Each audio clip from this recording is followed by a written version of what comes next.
Қайырлы күн, сүйікті тыңдармандарым. Қазақша каналды қолдап, лайк басып, тіркеліп кетіңіздер. Өмірімді өзгерткен қасірет. Психолог келіншектің әңгімесі. 2 бөлім. Осы оқиғадан кейін жастардың өзіне қол жұмсау себептері мені қатты толғандыра бастады. Сондықтан мінезінде сәл ауытқушылық пайда болған балалар болса, себебін анықтап, бір шара қолданбайынша тыным таппайтын болдым. Тіпті әр сынып жетекшісі әр баланың ата-анасының үйіне барып, жеке жұмыс істеу керек дегенді мектеп жиналыстарында жиі айтатын болдым. Бұл әрине мұғалімдерге жаға қоймады. Кім артық жұмыс істегісі келеді дейсіз? Осы шектен тыс іскерлігімнің арқасында ұжымға жексұрын бола бастадым. Ақыры мұнда ештеңе тындыра алмайтыныма көзім жеткен соң, апамның таныстарының жеке клиникасына жұмысқа ауыстым.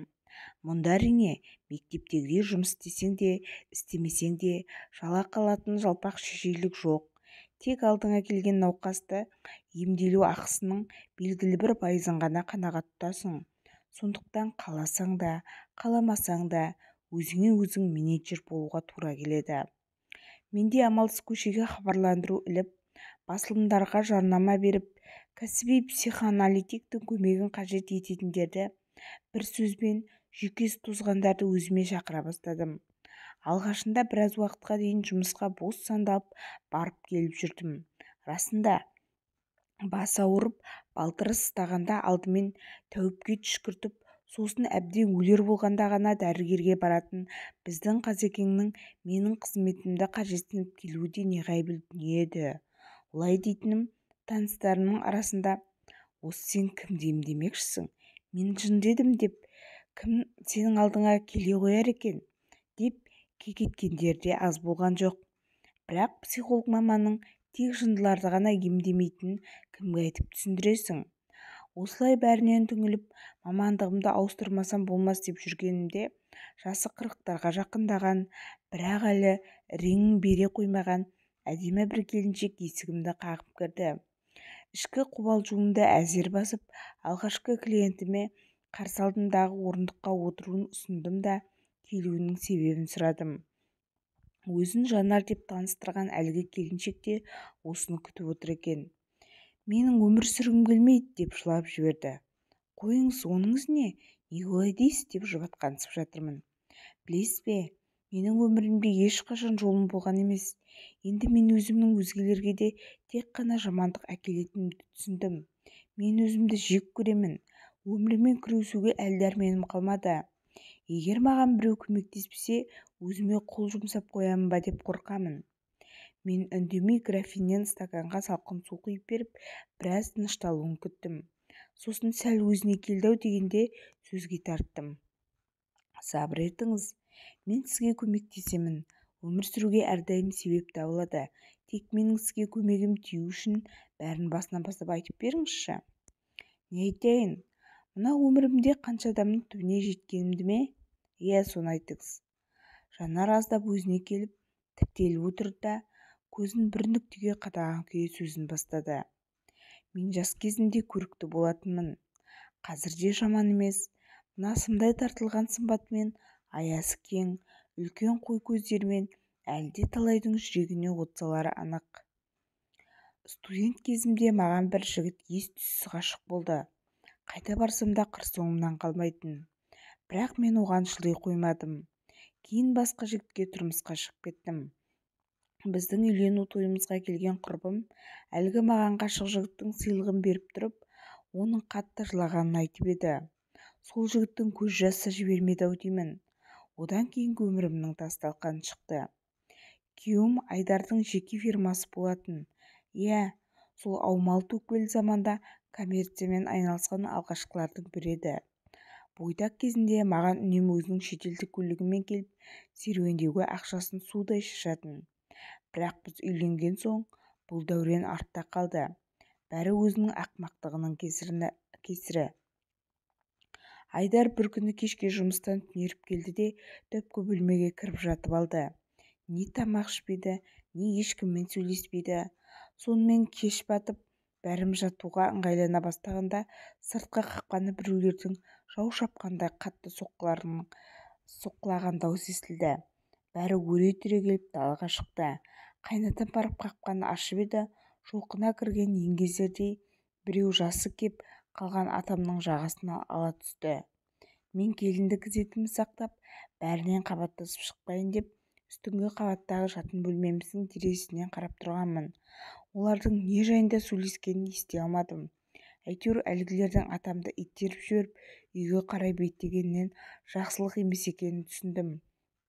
Айдарға айтайын деп артқа бұрылсам, оның түрі бұзарып кетіпті. Дереу қабырғадағы киім сөресін сырып жіберіп, артындағы жасырын қуысқа тығылды. Сөйтті де, мына сөрені қайтып орнына сырып қой, мені сұраса бүгін келген жоқ деп айтыңдар деді. Мен ештеңе түсінбесем де айтқанын орындадым. Сөрені сырып атқақтап кеткен жүрегімді басайын деп төсегіме отырғаным сол, бір топ жігіт баса көктеп бөлмемізге кіріп келді. Біреуінің қолындағы тапаншаны көріп мүлдем есім кетті. Кіре салып қабырғадағы жиһаздың ішін ақтарып, төсектің астын қарап, бар қуыс-қуысты тінткілеп жатыр. Ішіндегі жауырыны қақпақтай біреу маған қарап, «Қайда ол?» деп күж ете қалды. Менде тіл жоқ. «Байың қайда деймін. Ол бүгін келген жоқ. Қашып үлгерген екен ғой», деп түксиіп тұрып қалған анау енді есіктің көзінде аңтарылып қалған ата-енеме шүйлікті. Ұлдарының қайда екенін білетіндеріне күмәнім жоқ. Оған айтыңдар, осы 3 күннің ішінде келіп есеп айырыспаса, мына келіндеріңді кепілдік алып кетеміз. Осыдан кейін топан су қаптағандай қалай құйындатып келсе, солай бәрі құйындатып қайта шығып кетті. Абырой болғанда ешкімге зиян келтірмеді. Біз өз-өзімізге келе алмаған күйі отырып қалдық. Ал Айдар таңға дейін өз жасырынған қуыстан шыққан жоқ. Ертеңіне бәріміз оны ортаға алып, мына жағдайды түсіндіруін талап еттік. Сөйтсек, ол маған үйленбес бұрын өзінің фирмасында есепші болып істейтін қызбен көңілдес болыпты. Оған әрине жар етемін деп уәде берген. Бірақ уәдесінде тұрмай, маған үйленіп кеткен соң, әлгі қыз Айдардан кек алмақ болады. Сөйтіп фирманың бір маңызды құжаттарын өзіне таныс рекетерлерге беріп жібереді. Ал олар Айдарға келіп, құжаттарыңды қайтарғың келсе, бізге мынанша ақша бересің дейді. Айдар көлігін сатып, есеп-шотындағы қаржысының бәрін сапырып-сиырып, рекетерлерінің қолына бір сөмке ақша ұсынады. Бірақ олар бұл ақшаны жаратып үлгермейді. Дәл осы кезде жаңа валюта теңге айналымға енеді де, бұрынғы сабан ақшалар күйіп кетеді. Қойшы сонымен ата-енем әрі ойлап, бері ойлап, жаңағыларға беретін ақшаның ретін таппады. Бірақ қайнатам бұрын органда қызмет істеген адам. Ескі таныстарын жағалап, бұл істі бір жақты етудің жолдарын қарастыратын болды. Оған дейін біраз уақытқа Құмдауылдағы қойшы ағайындарына жіберетін болып шешті. Мен де бірге кетпекші болып, ай-күнім жетіп отырған соң, ол жақта жағдайым болмай қалар деген соң жібермеді. Әлі ыстық-суығы басылмаған жарыңды қалай қиясың? Әрі енді қашан келер белгісіз. Бірақ ата-енеге қарсы тұрар шама қайда? Үнсіз егіліп қала бердім. Күндіз сыр бермей үй тірлігін жасап жүргеніммен, түн баласы жастығымды сулап еңіреп шығамын. Оның үстіне ертеңіміз бұлыңғыр. Мына құрсағымда баланың күні не болар екен деп уайымда жаныма жай таптырар емес. Аналардың келініңді кепілдік аламыз деген тағы бар. Осындай ауыр ойларға бой алдырмайын деп, бар өшімді үйдің шаруаларынан аламын. Аяғым ауыр екеніне қарамай, мықшыңдап екіқабатты үйдің жиһаздарын астыңғысын үстіне, үстіңгісін астына көшіріп әлекпін. Апамның қой дегеніне қарамаймын. Соншама күштің өзіме қайдан келген білмеймін. Бір күні түн ортасында белім ұстатып алып бара жатқан соң, ойбайлап ояндым. Әлі таңсыз бере қоймаған екен. Ешкімді оятып алмайын деп, тістеніп далада біраз жүрдім. Шыдатар емес. Болмаған соң су ішейін деп ас үйге кіріп едім. Аяқ табақтың сылдырынан оянып кетті ме, енем жүгіріп келді. Айналайын, бір жерің ауырып жүр ме деп асты үстіме түсіп жатыр. Осы сәт бар төзім таусылды да еңіреп жылап жібердім. Енем байғұс аптырап, біресе далаға, біресе атама жүгіріп әлек болды да қалды. Ақыры бойдақ қайнымды оятып көлікті оталдырды да перзентханаға тарттық. Алла, немеремді аман-есен қолыма ұстата гөр. Бұл күнге де жеттік-ау деп енем өзінше күбірлеп бетін сипап келе жатыр. Бірақ апамның дұғасы қабыл болмады. Ұлымнан айырылып қалдым. Өмірге дені сау келгенімен 3 күн ғана өмір сүріп, жалған дүниемен қош айтысып кете барды. Себебін ешкім ашып түсіндіріп айтпады. Өзің дұрыс күтінбегенсің деді, болды.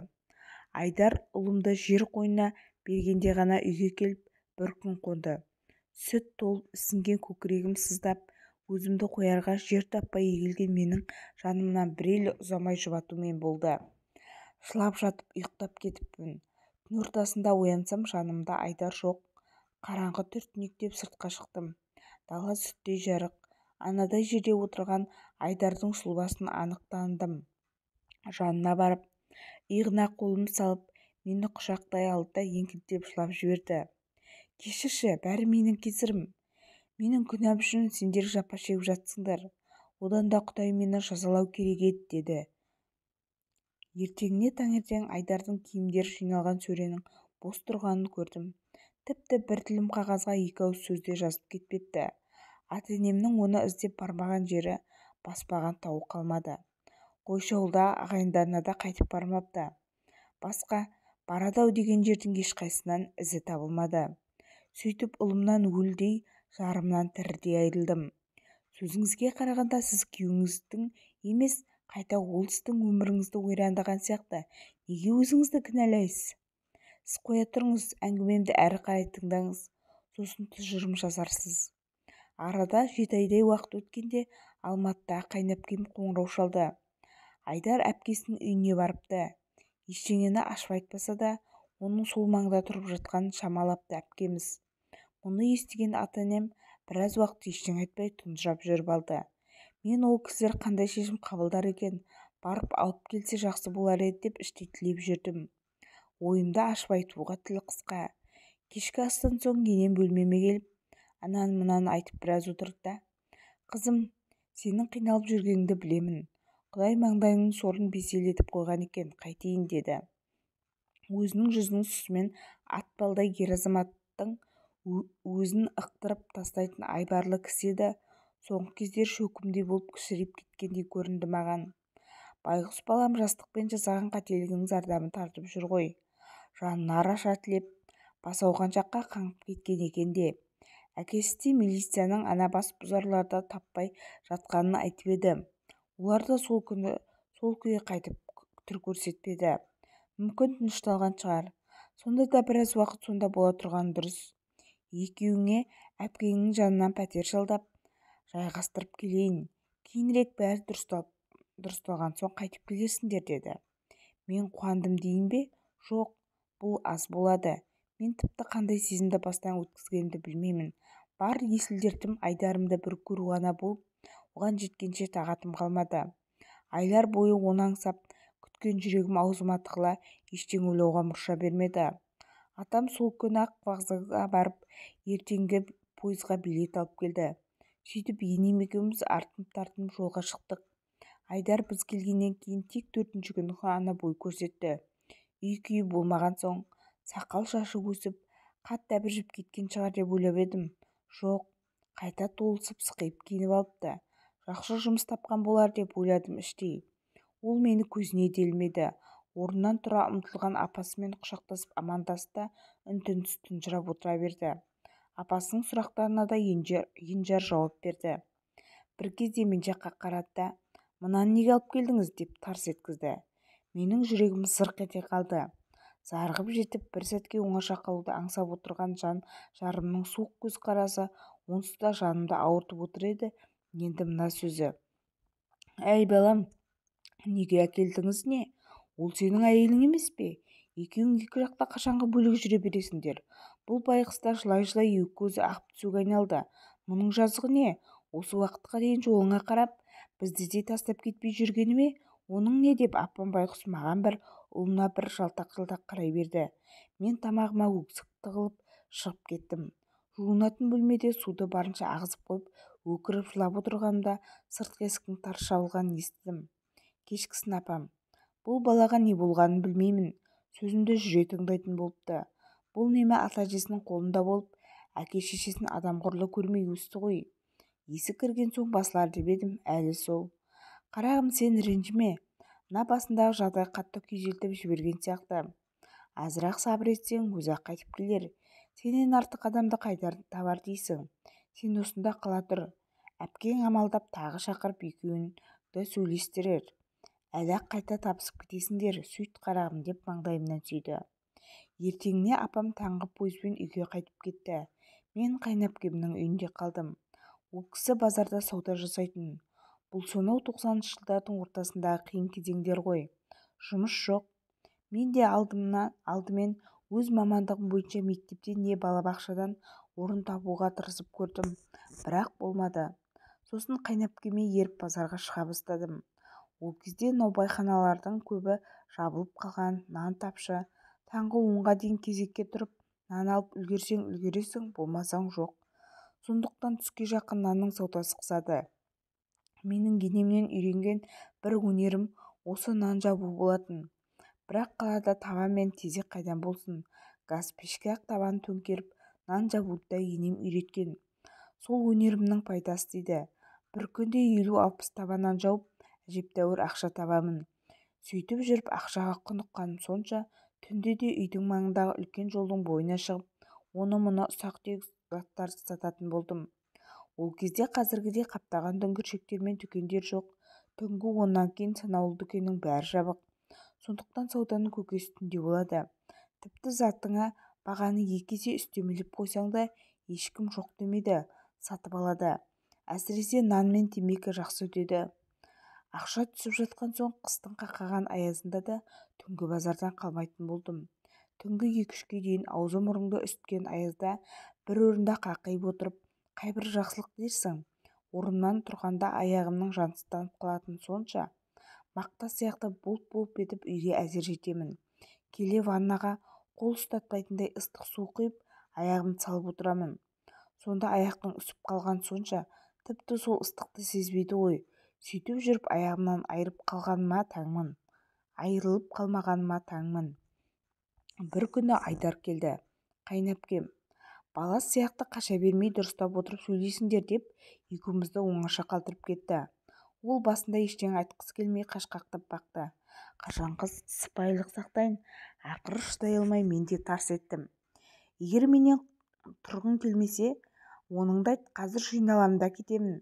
Бірақ осы уақытқа дейін сені зарыға күткенімнің, күні-түні сен үшін төккен жасымның өтеуіне маған мына қылығыңның себебін ашып айт, өтінем. Саған енді қарайламайтындай болып кетейін дедім. Ол басын төмен салып бұратып, кешір, деді. Сосын орнынан тұрып терезенің желдеткішін ашты.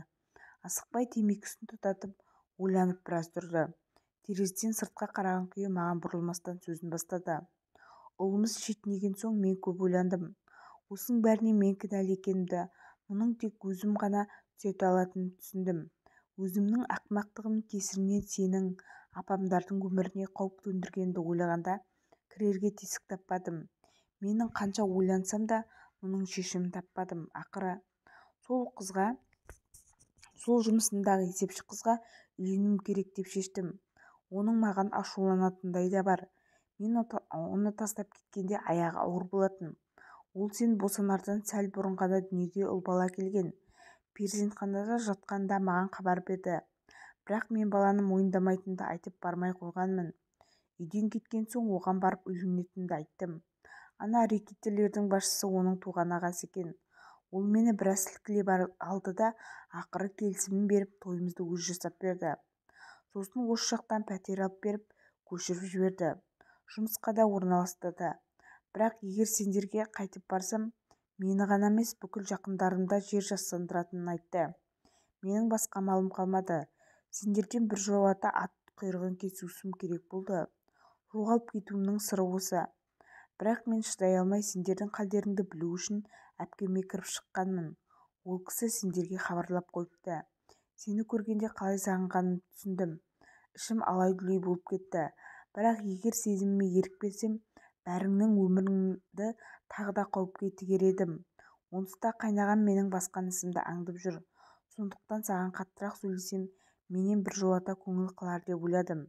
Сен қайт ата-анаңның жанына бар. Саған сол жақ қауіпсіз. Менен енді үміт жоқ. Мен өзімнің қай күні қай жерде өлетінімді білмеймін. Әрі енді ұлымды да тастап кете алмаймын.